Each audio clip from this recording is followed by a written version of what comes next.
Welcome, Adventure. I'm your GM Goblin, and today we are going to be covering how we can play Pathfinder or any TTRPG, actually, um, while not spending a whole lot of money, or in many of our cases, playing and being broke.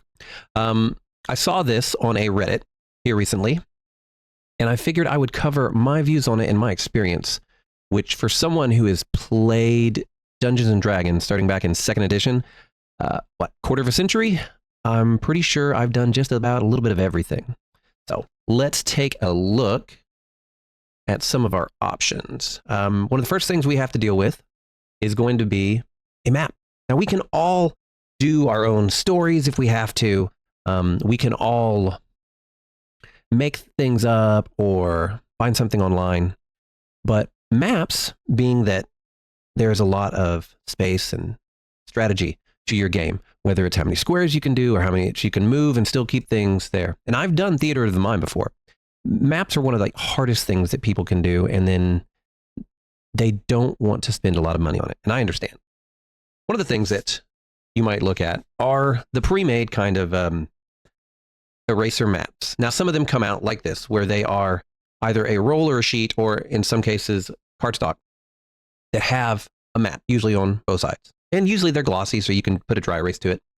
But that is something that I've got some over the years, and I found them on discount, but they're a little pricey for something that you might not use.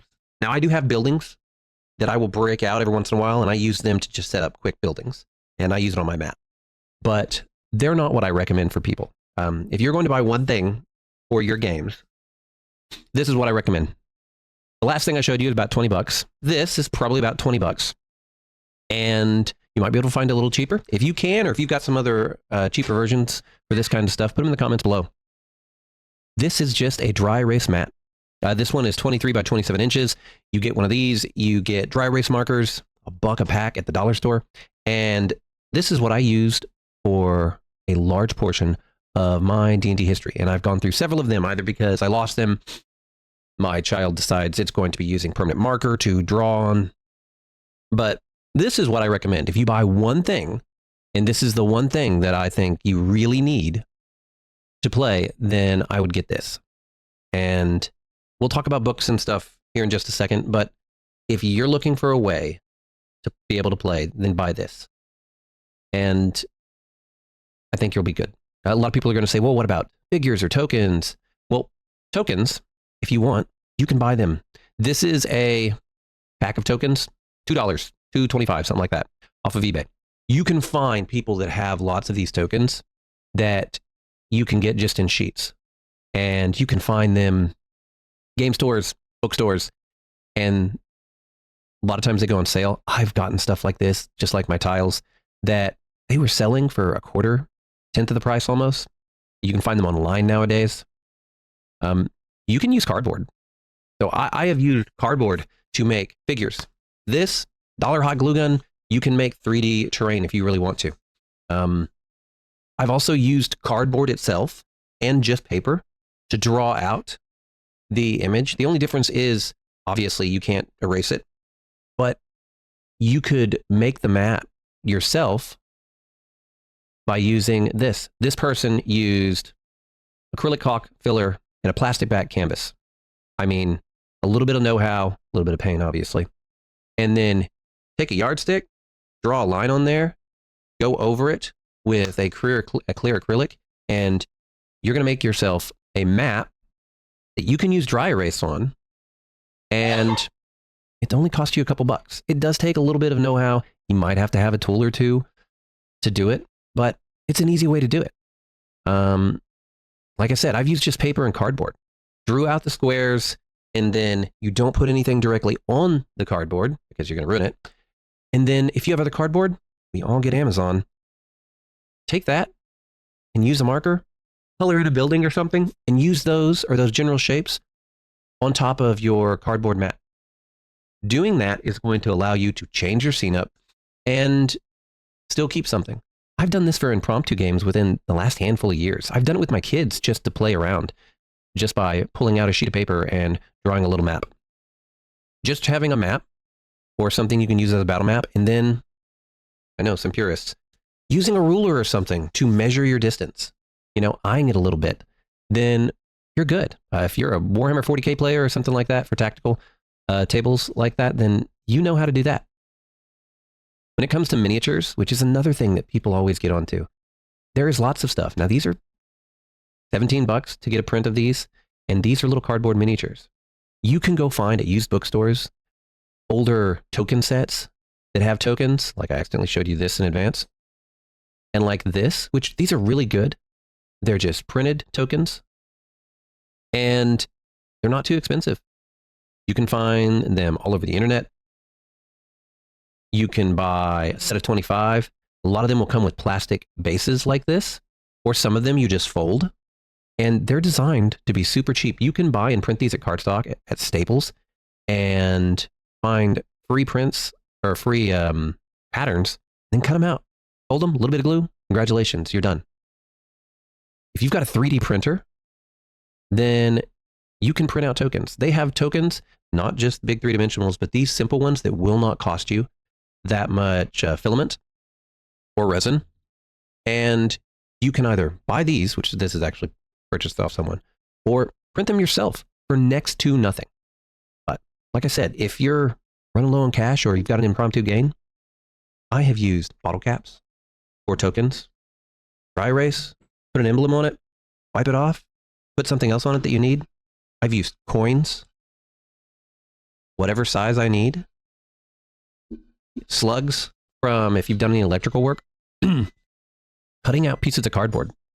Take your coin or bottle cap or whatever and trace around it, cut it out, put it on your cardboard mat or your expensive $20 mat that you did, and use that. There's no monetary reason for you really not to get into the game. And if you need your players to provide a pack of markers or something, tell them, hey, I need markers for us to run the game. Someone needs to get me a thing of markers. You don't want them to like pay you to play a game unless you want to be paid to play a game. But it's an easy way. You can do this with next to nothing or impromptu stuff. I've done it tons of times. I played for a quarter of a century. I have been a broke kid and a broke adult and been able to play. And then another thing you can do is Roll20. Roll20, now it's not the only one, but it's my favorite for free. Roll20 is a virtual tabletop. And especially like I've mostly played with a lot of people that are all the way on the other side of the country.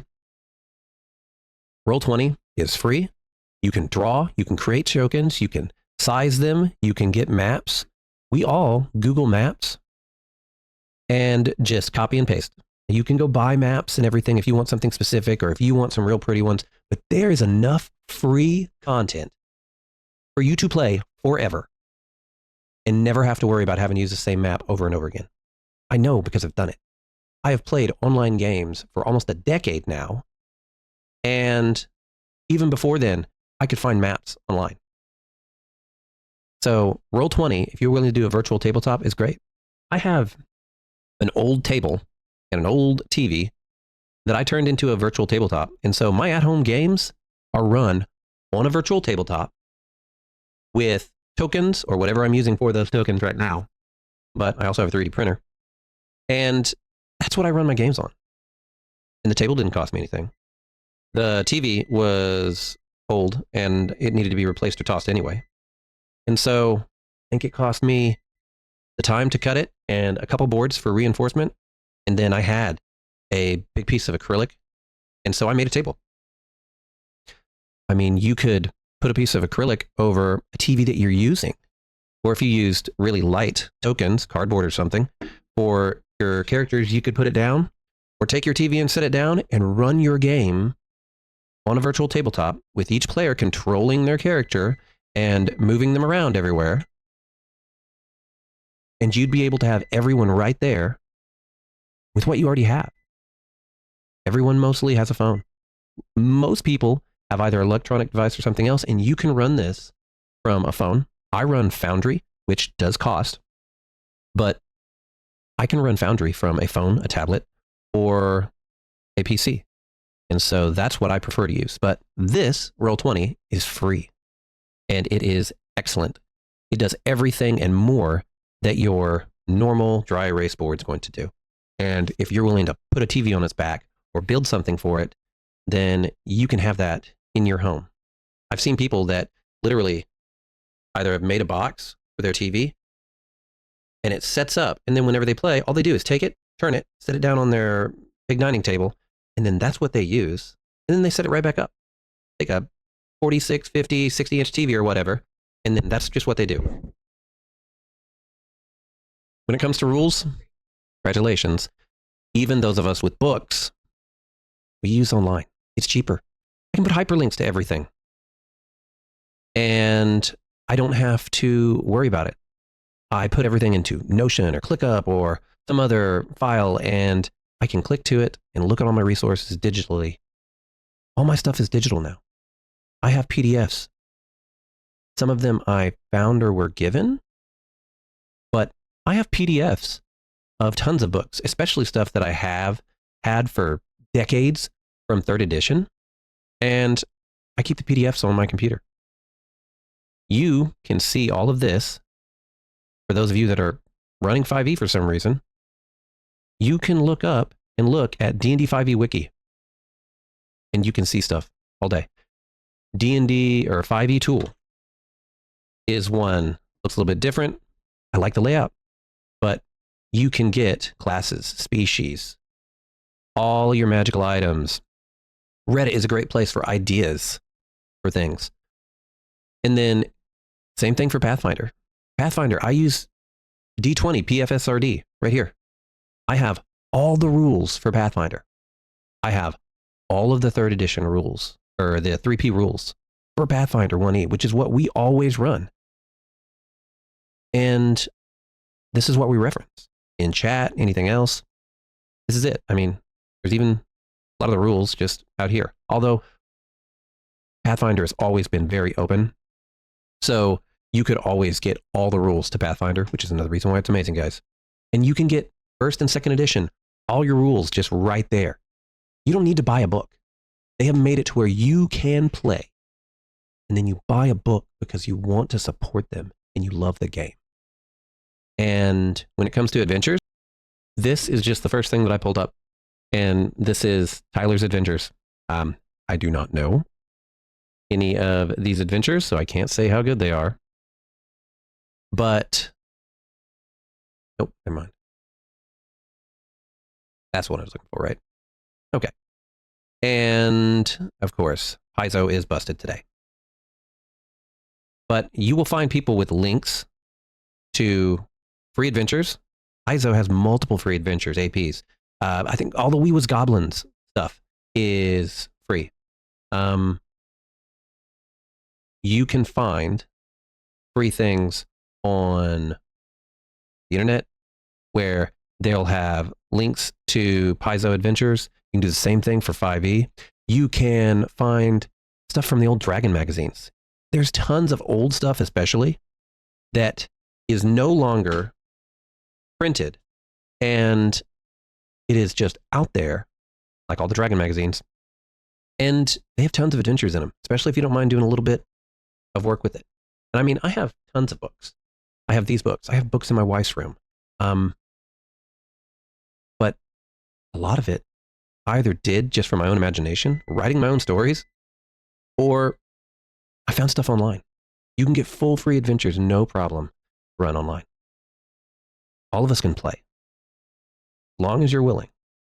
There's no reason, whether you're using bottle caps for tokens, cardboard for maps, or drawing it on a piece of paper and using whatever you want for little markers, then that's fine. Just play. Join all of us. All of us are together playing. So roll some dice this weekend. Play a way you don't normally play. Invite someone that was a little skittish about getting in. Bring them into the table. Make some new friends.